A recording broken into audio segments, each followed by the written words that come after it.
Yes, మనం చేసిన ఏ పని వల్ల అయినా వచ్చే శక్తి వాళ్ళ ప్రకృతిలో ఎంతో కొంత ఎఫెక్ట్ అయినప్పుడు అది తిరిగి తను కరెక్షన్ చేసుకోవడానికి అది కరెక్షన్ చేసే ప్రయత్నం చేస్తుంది.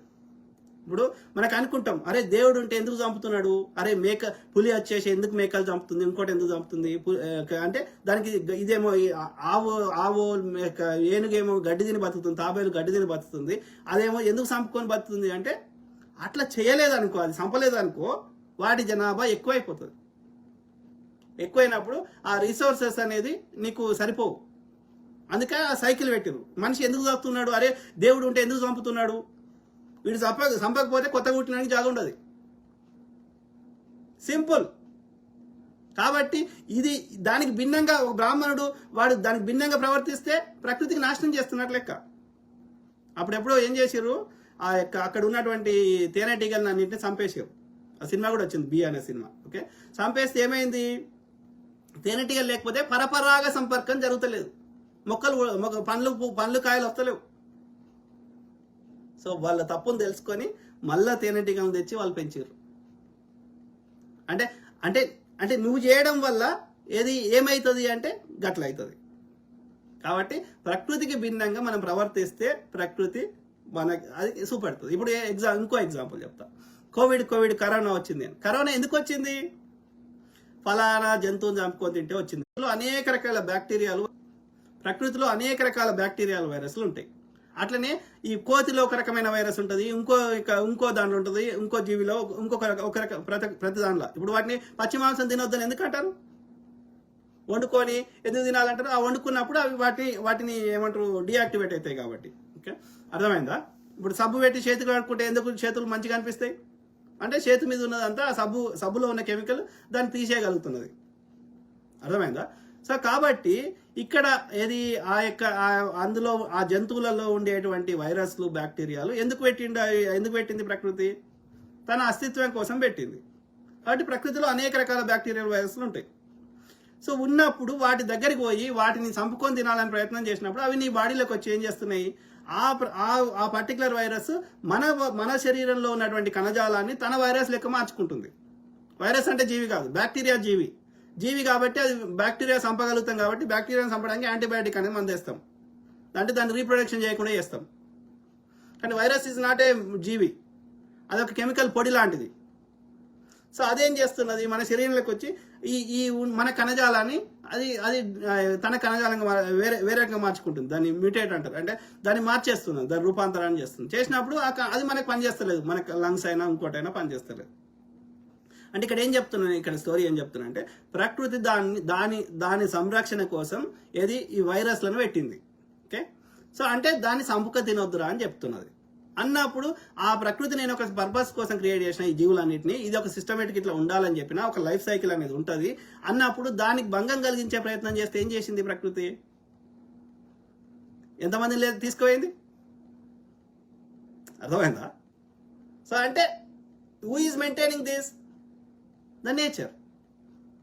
సింపుల్. ఓకే, కాబట్టి ప్రకృతికి భిన్నంగా ప్రవర్తించకూడదు. ప్రకృతి ఏది చేసినా, గుట్టలు పెట్టినా, నదులు పెట్టినా, పురుగులను పెట్టినా దానికి ఏదో పర్పస్ లేకుండా పెట్టదు అనేది గుర్తుపెట్టుకోండి. అర్థమైందా.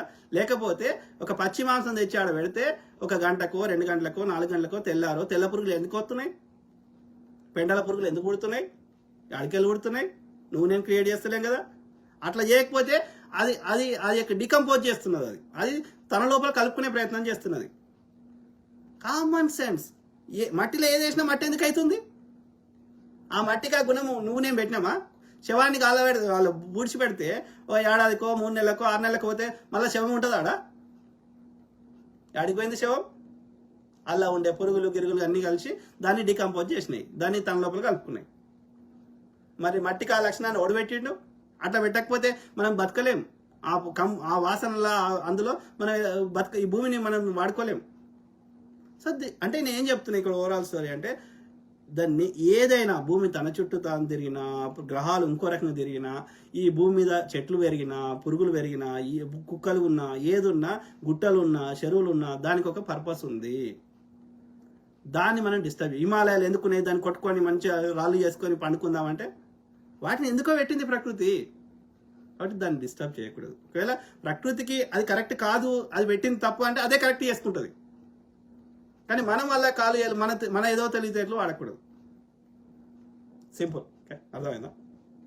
సో ఆ విధంగా ప్రకృతికి భిన్నంగా ఎవడు చెప్పినా, అది బాపనోడు చెప్పినా ఇంకోటి చెప్పినా, ప్రకృతి అత్యంత పవర్ఫుల్ కాబట్టి ఓకే, దానికి ఎవడు ఒక పాస్టర్ చెప్తేనో, లేకపోతే ఒక ఇమాం చెప్తేనో, ఒక చాగంటి అనే లుచనాకుడికి చెప్తేనో, ఒక మఠాధిపతి చెప్తేనో, పీఠాధిపతి చెప్తేనో, ఏ భూమి తన చుట్టూ తన కక్షను మార్చుకొని తిరగడం మానేయదు. సింపుల్. ఓకే, వాడికి రోగం వస్తే మన దగ్గరికి వచ్చేటోడు వాడు మన రోగం ఎట్లా తగ్గిస్తారు అయ్యా? ఏమి శాతగాక ఒక మగ్గం నేయ శాతగాక, ఒక రోడ్లు ఉడిచే శక్తి లేక, లేకపోతే ఒక పంటలు పండించే రైతు లెక్క పనిచేసే శాతగాక, ఏం శాతగాక వాడు దుకాణం పెట్టుకున్నాడు. ఏది కూర్చున్న దగ్గర అందరు దోసుకున్న దానికని శ్రమ దోపిడి కావాలి నాకని దుకాణం పెట్టుకున్నాడు.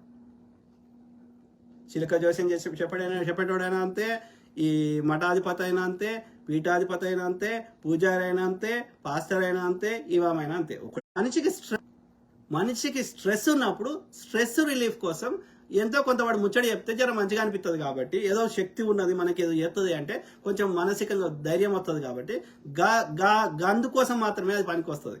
అరే పైసలు ఇరా అంటే నలుగురు పైసలు ఇరా, దానం చేయరా అంటే చేయడు. కాబట్టి దేవుడి పేరు చెప్తే ఆ పైసలు ఇస్తే నలుగురు ఏమంటారు, ఏదైనా అన్నదానం చెప్తే నలుగురు తింటారేమో, కొంచెం మనీ డిస్ట్రిబ్యూట్ అవుతుంది. లేదు అంటే ఒక మెంటల్ స్ట్రెస్ తగ్గుతుంది అన్న కోణంలో తప్ప ఇంకా ఏ రకం కూడా వీళ్ళ వల్ల యూజ్ కాదు. అర్థమైందా? అది ఏ మతమైనా సరే దోసుకోవడం తప్ప ఏం లేదు ఆడ. సింపుల్. ఓకే, ఒక్కటి ఏంటంటే బుద్ధుడు కొంతమంది చెప్పిన జీవన విధానాలని వాళ్ళు చెప్పిన అంటే కౌన్సిలింగ్ లాగా ఓకే, ఒక మార్గదర్శి గిట్లా బతకండిరా అని చెప్పిండ్రు. ఒక మార్గదర్శకం గిట్లా బతికితే సుఖంగా ఒక మానసిక ప్రశాంతంగా బతుకుతారు అంటే అదే స్ట్రెస్ బస్టర్ అంతే. అట్లా ఒక పద్ధతి. అట్లనే కాకుండా మనకి ఇంకా ఏమైనా సమస్యలు ఎక్కువ, మనకి మెంటల్ స్ట్రెస్ ఎక్కువ అయితే best way is go to a counsellor. ఎందుకంటే వాడు 3 ఏళ్ళు 5 ఏళ్ళు చదువుతాడు కాబట్టి వాడికి అన్ని టెక్నిక్స్ తెలుసు. ఎట్లా మందులు కాకుండా సైకియాట్రిస్ట్ దగ్గర సచ్చినా ఒకండి. సైకియాట్రిస్ట్ అంటే మందులు ఇచ్చేటోడు, వాని దగ్గర పోదు. అంటే it's like under influence. Drugs తీసుకున్నోడు, మందు తాగినోడు, కాఫీలు టీలు ఎక్కువ తాగినోడు, అంటే ఎనీ కెమికల్ మైండ్ని ఆల్టర్ చేసే కెమికల్స్ ఏది తిన్నా ఈ సైకియాట్రిస్ట్ దగ్గర మందులు వేసుకున్నా ఒకటే.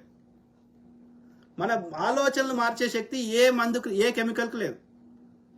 అర్థమైందా? బ్రెయిన్ యాక్టివిటీని తగ్గిస్తుంది. దాని యొక్క యాక్టివిటీని తగ్గిస్తుంది అంటే మనం జడ్జిమెంట్ సరిగ్గా చేయలేము. మనం ఒక అండర్ ఇన్ఫ్లుయెన్స్ ఉంటాం.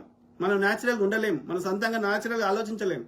అట్లా మన వ్యవస్థని నర్వస్ సిస్టమ్ని, నాడీ వ్యవస్థని పండబెడుతుంది తప్ప మన ఆలోచనలను మార్చే శక్తి ఏ కెమికల్కి లేదు. మరి ఎట్లా మారుతాయి ఆలోచనలు అంటే ఎట్లా వచ్చినాయో, ఎట్లా మనం ఆడ పెట్టుకున్నామో అట్లనే మార్చుకోవాలి. అంటే ఈ ఆలోచనలు అనేది పుట్టినప్పుడు ఒక ప్లెయిన్ పేపర్ కొన్ని లక్షణాలు తల్లిదండ్రుల నుంచి వస్తాయి హెరిడిటరీగా, డిఎన్ఏలో. అవి కాకుండా మనం ఒక ప్లెయిన్ పేపర్ మీద ప్రతి ఆలోచన, ప్రతి అలవాటు, మనం ఏ పని చేసినా ఆలోచించేస్తాం కదా. చిన్నప్పుడు నడవాలంటే కూడా నేర్చుకుంటేనే కదా వచ్చేది. సైకిల్ దొక్కాలని అవన్నీ ఏమవుతుందంటే ఒక న్యూరల్ పాత్వే అంటారు. అంటే ఒక రహదారి లాంటి, ఒక రోడ్డు లాగా, అండ్ ఒక నెట్వర్క్ లాగా, ఎలక్ట్రిక్ లైన్ లాగా. ఓకే, అవి 2 బిలియన్ న్యూరాన్స్ ఉంటాయి బ్రెయిన్లో.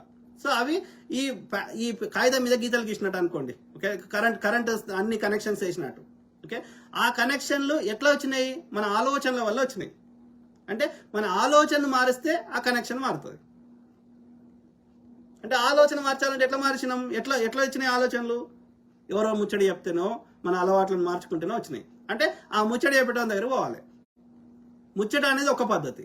ముచ్చట కాకుండా అలా సైకోథెరపీ అంటే ఇట్లా దుంకాలి, ఇట్లా ఎగరాలి, లేకపోతే ఇంకోటి చేయాలి, ఇట్లా చేస్తే అట్లా. అంటే వాళ్ళ ఆ టెక్నిక్స్ తెలుసు. మందులు తప్ప, మందులు ఇయ్యరు. ఓకే, మందులు ఇవ్వకుండా సైకోథెరపీ అంటే వాళ్ళ రకరకాల టెక్నిక్స్ వాడి, మందులు కాకుండా వాళ్ళు ఈ బ్రెయిన్లో ఉన్న న్యూరల్ పాత్వేస్ని మారుస్తారు.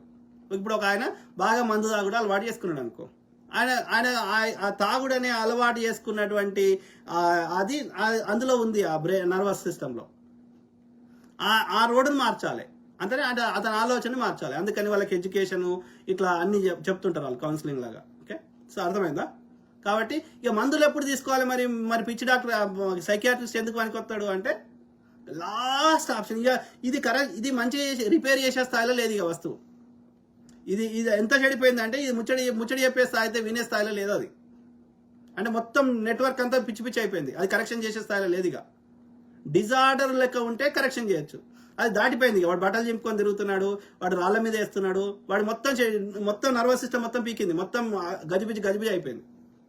అప్పుడు ఏం చేయాలి? వాడిని కరెక్షన్ చేసే స్థాయిలో లేము, అది ఇక అయిపోయింది. వాడిని ఎన్ని రకాల ముచ్చడి చెప్పినా వాడు అర్థం వినేది కూడా పీకింది. అంటే అన్ని నర్వస్ సిస్టమ్ దొబ్బిపోయింది. అప్పుడు ఏం చేయాలి? ఇక ఓన్లీ ఆప్షన్ ఏంటంటే వాని వల్ల వానికి నష్టం జరగద్దు, వేరే వాళ్ళకి నష్టం జరగద్దు అంటే వీని పండబెట్టాలి. అంటే వీని బ్రెయిన్ యాక్టివిటీని తగ్గియాలంటే వాడు మందు తాగుతాడా, డ్రగ్స్ తీసుకుంటాడా, ఈ సైకియాట్రిస్ట్ దగ్గర బ్రెయిన్ యాక్టివిటీని బండబెట్టడానికి ఏమైనా మందులు ఇస్తారా అంటే వీళ్ళ వల్ల నష్టం కాకుండా ఉండడానికి, వేరే వాళ్ళకి కానీ వాళ్ళకి కానీ చచ్చిపోకుండా ఉండడానికి, వేరే వాళ్ళకి ప్రాణ నష్టం కాకుండా ఉండడానికి వానికి సైకియాట్రిస్ట్ ద్వారా మందులు ఇప్పిస్తాం. ఎందుకంటే వాని బ్రెయిన్ యాక్టివిటీ తగ్గించి వాడిని బండబెట్టడానికి. అంటే ఏం చెప్తున్నా, that should be the last resort. మనల్ని ఏం చేస్తారు? ఆకలి కాకపోయినా ప్రతి చిన్నదానికి పెద్దదానికి తుమ్మినా తగ్గినా ఈ మందులు ఇచ్చిన దగ్గర పోతారు, పోయి ఆరోగ్యాన్ని పాడు చేసుకుంటారు. పోవద్దు. ముచ్చడి చెప్పడం దగ్గర పోండి, సైకాలజిస్ట్ దగ్గర పోండి, లేదా కౌన్సిలర్ దగ్గర పోండి దయచేసి. Okay, simple.